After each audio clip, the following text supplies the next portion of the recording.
Hey, Lazy Voids TV, your your comment about Solomon and Ecclesiastes gave me an idea. I think I've got Solomon downloaded. I'm not sure, but I went ahead and downloaded Ecclesiastes, and I just want to show. I'm going to throw a few things out here. I'm not going to go through an analysis, but I talk about this pattern being all through Abrahamic material that's based in these numbers that we found a way to mine up in Genesis, that these numbers that continue to repeat throughout the Bible and analyze pretty close to what they're doing. It's still mystical. There's some deep stuff, but there's patterns in here. And let's take a look at Ecclesiastes. Everybody, my name is Dan Paulson. There's numbering patterns in the Bible that we don't know. Fair warning, I'm not a Christian. I'm analyzing patterns. Let's go take a look. Okay, Ecclesiastes, the authorized King James Version. Again, this is the only one anymore that I'm going to be searching these numbers with. It's the oldest one I could get. It's not my preferred one for reading to analyze as far as interpreting it as mentally interactive, but for doing this counting and just observing what we don't know because we don't have them memorized. I like using this one right here. I think it's closest. It's got some problems with it, but it's closest to the original. Downstream versions, they drop a lot of words. You'll see what I mean as we go along. The words need to be counted a certain amount of times, and sometimes changes are made.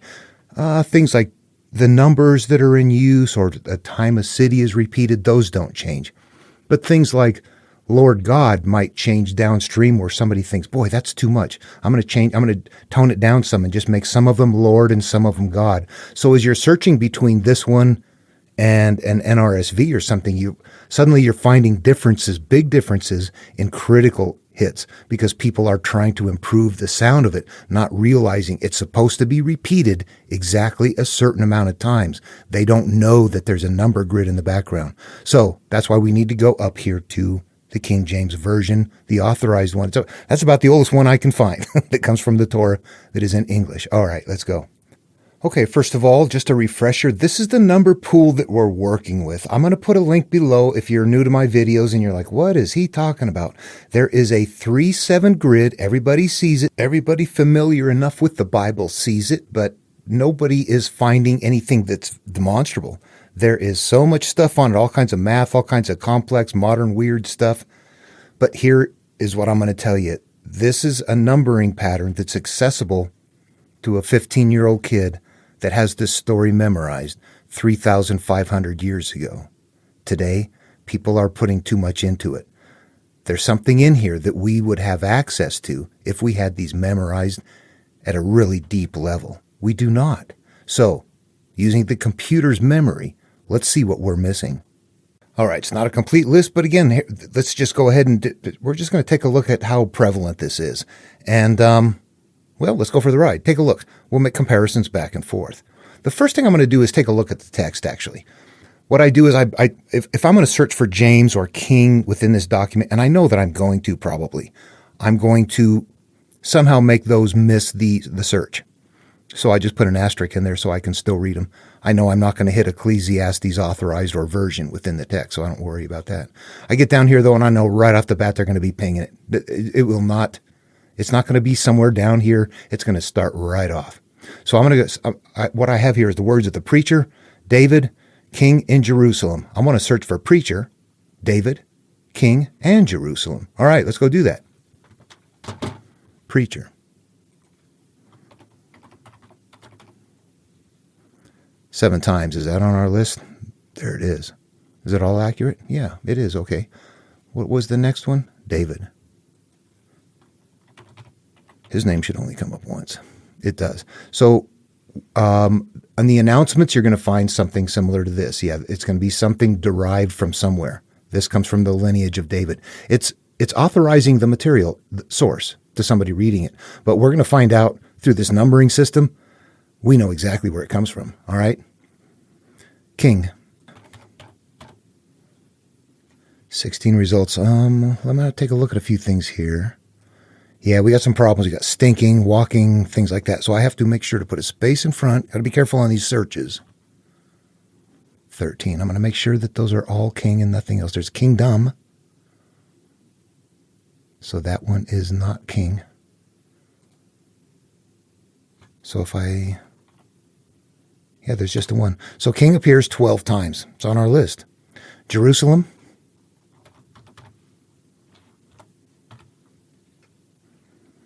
Jerusalem 5 times. Now we start looking for things like this. Word repeats. Vanity of vanities, said the preacher. Vanity of vanities, all is vanity. Did that just hit you in the head about 5 times with the word vanity? It's just that simple. Vanity 33 times. We got a combination of 30 and 3. Profit. Let's see what we got there. 7, right on our list. Labor 30 times. Heart 40 times. Noah's name was said 40 times in Genesis in the flood story. Do you know that? And when you get far enough along that process, you know that in 7 days it'll rain for 40 days and 40 nights, and in 7 days it did rain for 40 days and 40 nights. So the 7 is pointing to the 40 there. And if you go to Sodom and Gomorrah, where the word righteous has been repeated 7 times, that takes on the role of the 7, and then 40 being repeated there twice gathers it up, and we see it's still in use here. 40 is a big number. How long were the Israelites in the desert? How about Jesus? Both of them 40s. 1 year and 1 day. 40's the clue. 40's the coded piece. I'm going to stop right here and just this poem right here that everybody knows, I'm going to hit that real quick as an interpretation process, not as a counting process. There's different things happening here. We don't have to count anything in here. We can do something different with it. To everything there is a season. Now, when we read these, every bit of it is metaphorical, and it plays out in your mind. It belongs in your mind. To everything there is a season. Everything that you hold in your mind, from memories, things that are stored away, there is a time that they're going to emerge. There is a season. They're going to get triggered. Something is going to happen. And a time to every purpose under the heaven. This is a cause and effect statement that says positive or negative. It really doesn't. It doesn't matter whether it's good or bad. Good experiences are going to repeat. Bad experiences are going to repeat. A time to be born and a time to die. This is not for us to be born and to die, but to the things that we accumulate in our life experiences along the way, what you would call judgments or agreements, decisions, commitments. I believe this. I was told that, so I am that. There's a time to plant and a time to pluck up which is planted. When we're hearing those things and believing those things, that's when they're being planted. And there's a time to pluck those things out which have been planted. Those are the seeds that emerge, that are everything that emerges in its season. A time to kill and a time to heal. This is not outward looking, it's inward looking. You kill the things inside of you. That's a tough word. What it means is to destroy or to dismantle, to render it ineffective. These are memories. So what you're killing is the power of a memory. And you do that by healing. A time to break down and a time to build up. It's time to drop the ego. Stop being tough because you're full of shit anyway. And a time to build up and go, you know what? I'm stronger than that. A time to weep and a time to laugh. These are healing processes. You must mourn. A time to mourn and a time to dance. What does Jesus say? Blessed are those who mourn, for they will find peace. Okay, so again, maintaining these as strictly analogous terms, mourning does not mean that I'm sitting there, with a veil over my head, or sitting there boo-hooing someplace out on the planet somewhere. Mourning means that I'm turning inward and looking at the things that are hurtful to me and facing them. I am going to mourn what has happened to me instead of turning away from what happened. We have to understand what it is to mourn. We have to go interact with the hurtful memories and become friends with them. That's what mourning really means. It's not sitting there being sad. And, I said making friends with them. It's not always making friends with them. Sometimes it's just rendering them no longer effective. You're raped, molested. You're not going to go make friends with that. No. What you're going to do, though, is be able to live your life without dragging it with you and having it affect your continued life. A time to cast away stones and a time to gather stones together. I don't know what they mean by stones. Stones appears 3 times in the document, I'll tell you. But somehow you're going through a rebirth here, a transition of yourself from your earlier self to your other self. This is not a monomyth. This is a different kind of teaching here. If I continue to mentally make a cross comparison, stones are probably the mental commitments that you've made. A time to cast away certain stones and a time to gather new stones. Jesus is, whatever you judge, you become, you're judged by the same thing. Those are always parts of it, that we have commitments. Don Miguel Ruiz, the 4 agreements are agreements. It's time to get rid of our first agreements and make new agreements. It's time to cast away stones, a time to gather stones together. A time to embrace and a time to refrain from embracing. You need to grab the things that are important to you and get away from the things that are not. Don't embrace the things that are unnecessary. A time to get and a time to lose. A time to keep and a time to cast away. You get the idea. A time to rend and a time to sow. You're destroying, getting rid of the old and building up new. I'm getting rid of my old habits. I don't care. Simple. I stopped drinking and started riding my mountain bike. Something that simple. I got rid of my old habits and I replaced it with something else that is positive and beneficial for me. A time to keep silence and a time to speak. I'm not sure. You're looking inward. This is not outward. This is not about talking to people in the world. Or is it? A time to keep silence, to feel inner peace, and a time to speak, a time to emerge. I'm not sure. It sounds good, though. It's beautiful. A time to love and a time to hate. You don't want to express hatred outward. These are tough terms. When you experience or you hold hate, then you have the potential to be, at least that part of you can embody hatred. So you don't want to hate. What you want to do is not be okay with the things that you have become. You need to love yourself to become what you need to and hate what you were to begin with.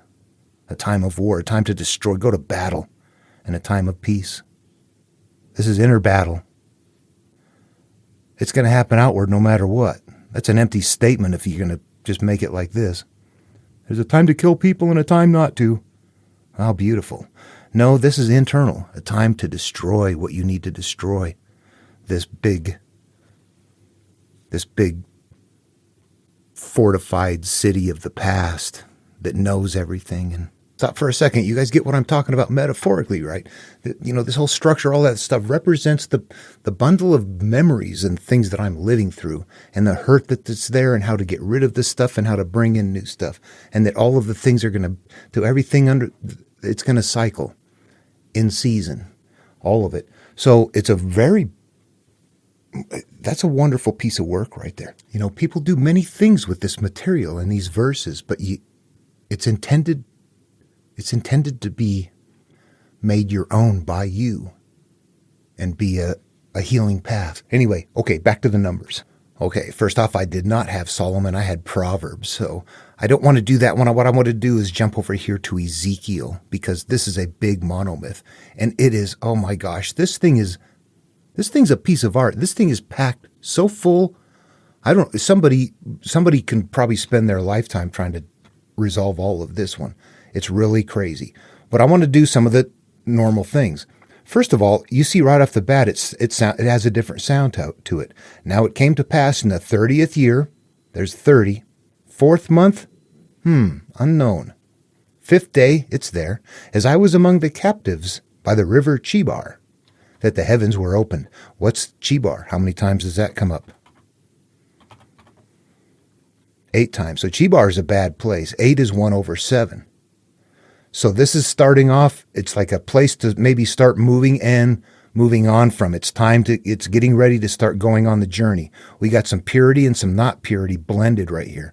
And I saw visions of God. Yep, it's time to look at your higher awareness and go, that's it. I'm done with this life. In the 5th day of the month, perfect, was the 5th year of King Jehoiakim's captivity. Jehoiakim. I don't know if that's good or bad. It might only be one time.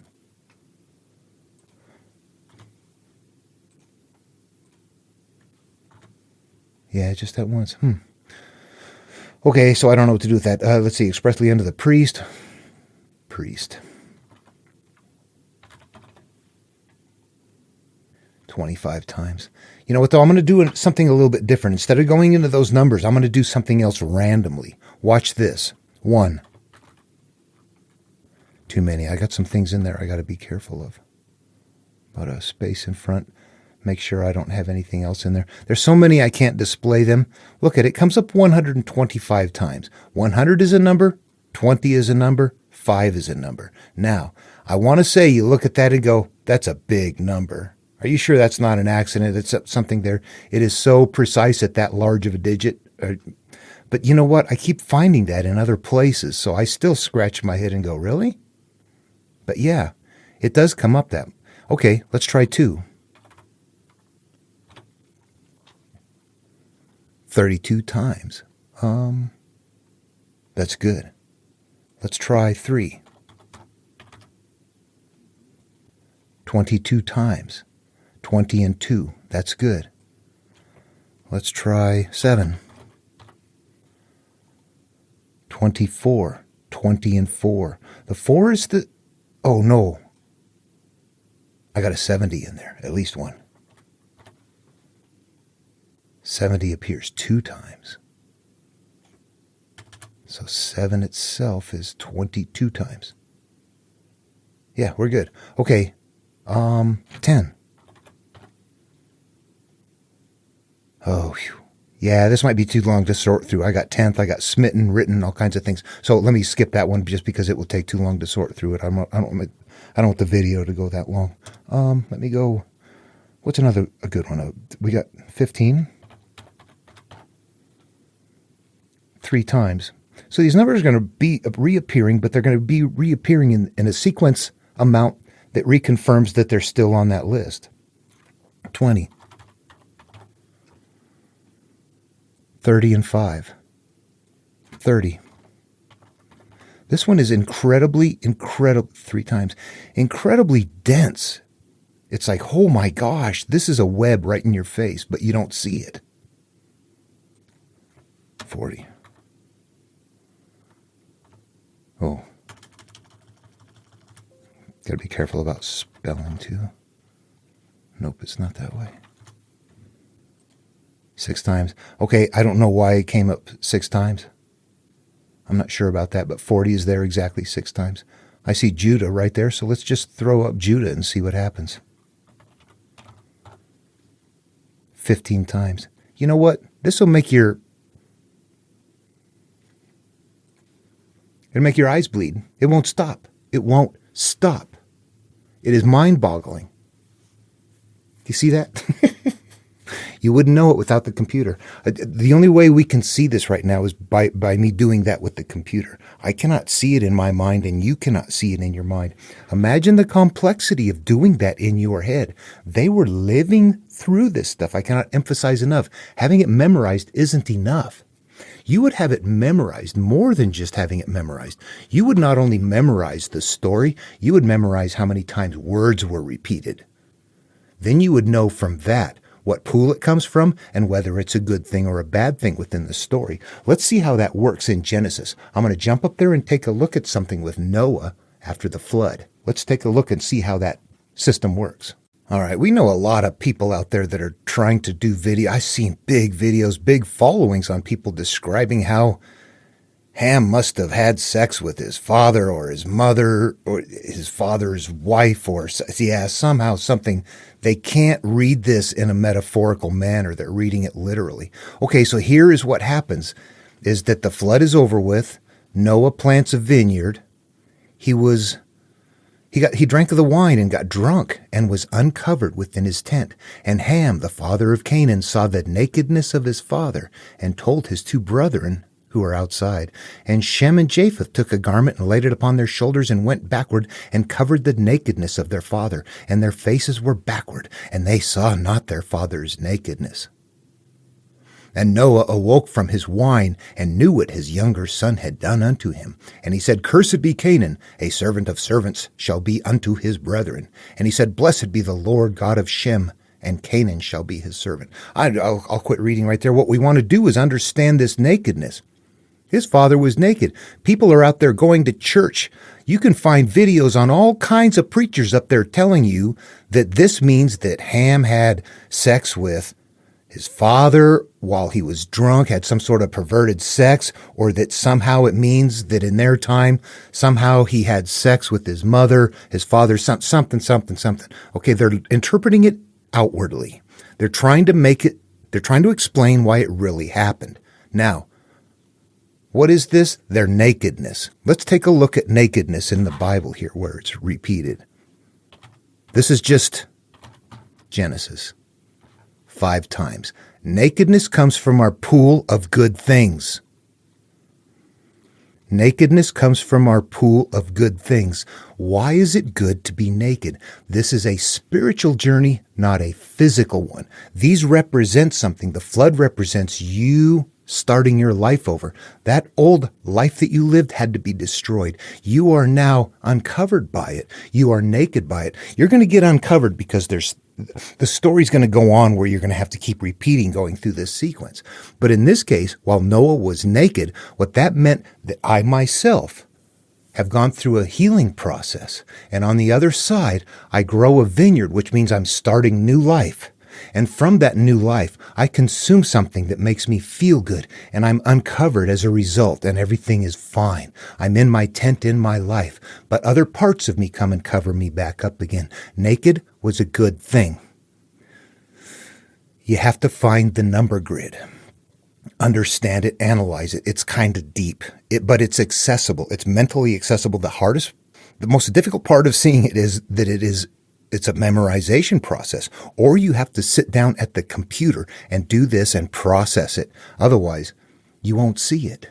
One last thing I want to say about humanity. It's a funny thing. You take this Ezekiel story right here, and you can find mountains of videos on it right now. The Ezekiel UFO connection, how all the ufologists are, look, this is proof that aliens visited back then. You read this stuff literally. It was really that way. And however they describe it. And, at some point you see that it is a structured monomyth like all of the stories in the Bible, that it is mythological, that it is nevertheless carrying a very specific teaching in the most dense possible package. And the only thing I want to say to you ancient alien people is this.